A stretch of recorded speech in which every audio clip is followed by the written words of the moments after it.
July of this year, the temperatures are the hottest ever on record.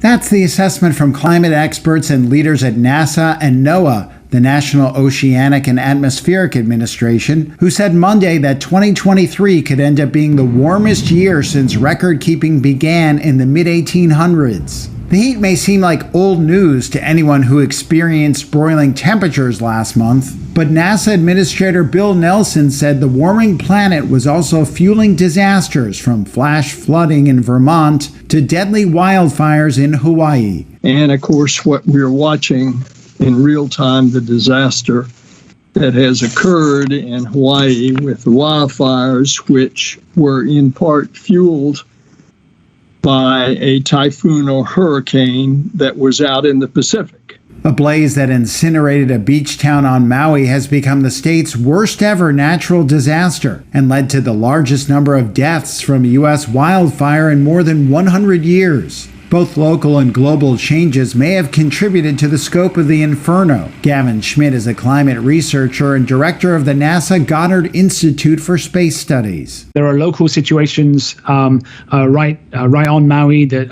relate to abandoned sugar plantations, non-native grasses, the high growth of grass in the spring, the drying out that Sarah just mentioned there. But you've also got longer-term trends. You've got longer-term trends in rainfall.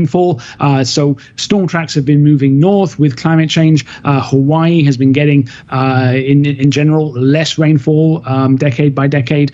Researchers say they expect 2024 to be even hotter. And folks, Mother Nature is sending us a message.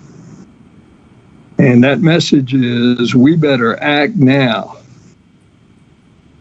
before it's too late to save our climate. NASA is making all of the information it collects publicly available and is working to make it easier to use so that people can understand what's happening in their communities and help plan for the future.